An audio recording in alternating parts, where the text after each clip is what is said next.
Bom dia, um feliz dia. Hoje, terça-feira, dia 31 de outubro. E aí, vamos meditar na palavra de Deus?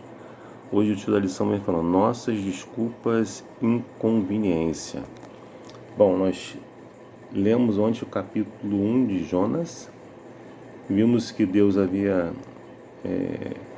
pedido a Jonas que fosse a Nínive pregar a palavra de Deus para aquele povo. Vimos que aquele povo era muito cruel, muito violento. Vimos também no decorrer da lição que Jonas teve medo de ir para aquele lugar, né? Faltou aí um pouco de confiança em Deus para que ele pudesse cumprir essa missão. E aí vimos que ele foi em sentido contrário ao chamado de Deus. Ele foi para Tarsis, entrou em uma embarcação e vimos que essa embarcação estava para afundar em virtude do que Deus, né, havia feito devido à desobediência de Jonas. E ali os marinheiros jogaram ali Jonas ao mar. Vimos que aqueles marinheiros ficaram bem aterrorizados ali com o que tinha acontecido, né? E vimos que muitos ali, no final do capítulo 1, vimos que eles ofereceram até sacrifícios, né? Eles falaram, temeram, pois eles, os homens, de extremos ao Senhor, ou seja, o Senhor alcançou eles, né, em meio a essa situação toda, e eles ofereceram sacrifícios, né, ao Senhor e fizeram votos. E aí nós vimos também que eles, ao jogarem Jonas dentro do mar, um peixe grande, né, o engoliu, e ali dentro da barriga do peixe, Jonas começa a buscar o Senhor em oração. E ao final dessa oração, nós vimos que Deus falou ao peixe e o peixe o vomitou na terra. Então nós vimos aí uma demonstração dramática de amor e de misericórdia divina, não é isso? E a oração de Jonas revelou que ele compreendeu a mensagem do amor de Deus. Contudo, né, só porque ele havia tido um encontro incrível aí com Deus, não significa que sua antiga forma de pensar ou suas antigas atitudes mudariam facilmente, mesmo que tivesse ido para Nínive. E agora ele pede para que a gente leia o capítulo 3, né, o que aconteceu ali no capítulo 3, com a pregação de Jonas ao povo lá de Nínive, né?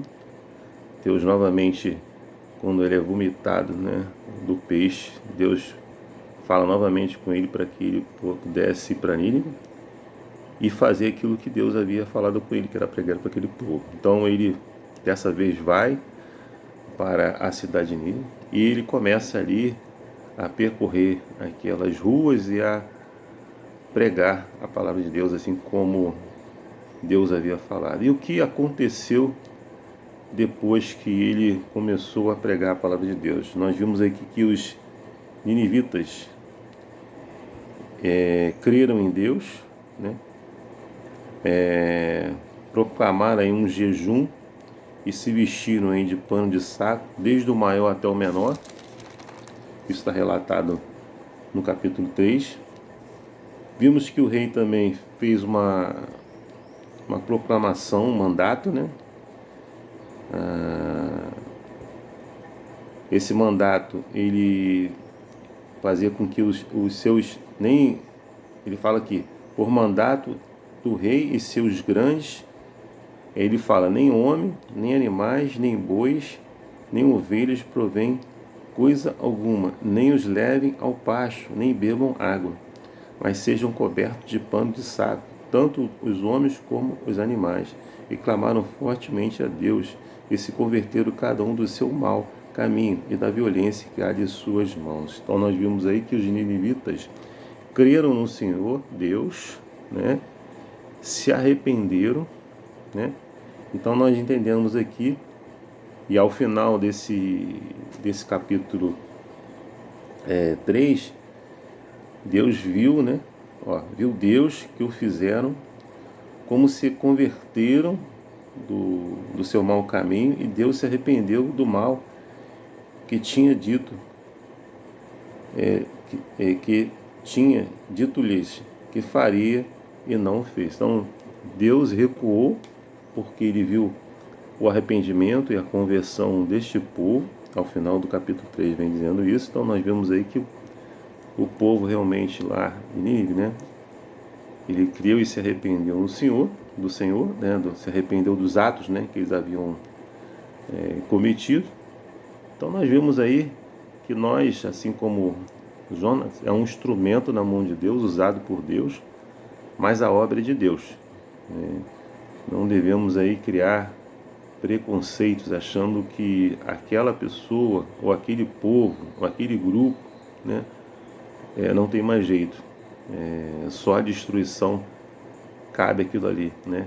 E não há mais salvação para aquela pessoa. Não, Deus, a obra é de Deus. Nós temos que ir aonde Deus nos enviar, independente do que achamos, né?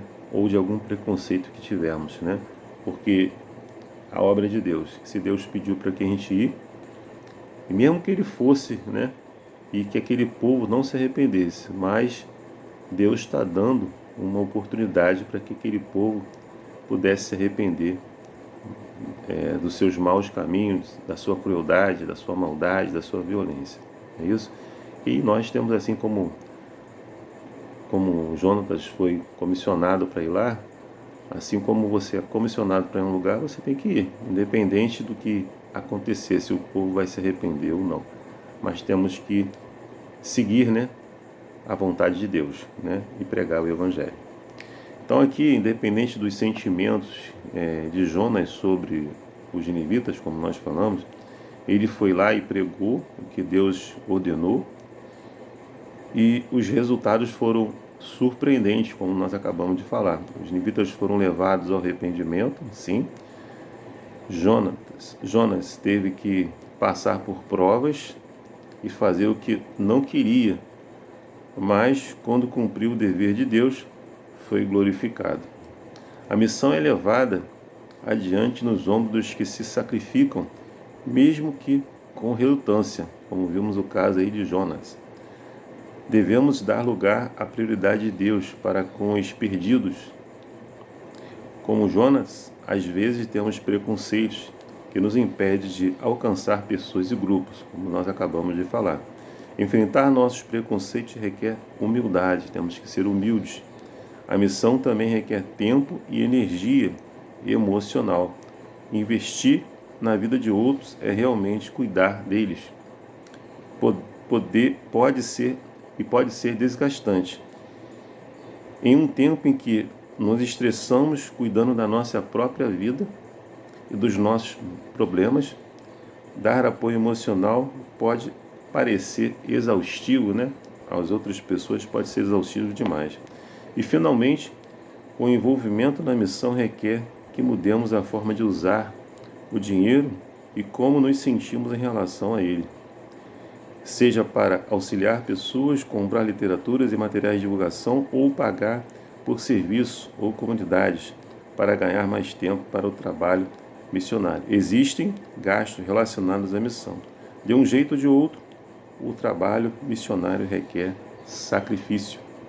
A boa notícia é que, apesar das falhas de Jonas, Deus operou de forma maravilhosa para levar os ninivitas ao arrependimento. Infelizmente, Jonas não compartilhou a mesma alegria no céu. E a gente vai ver isso amanhã no capítulo 4. Né? Agora, que sacrifício Deus pede que você e eu façamos, ou que estejamos prontos para fazer, para compartilhar o seu amor?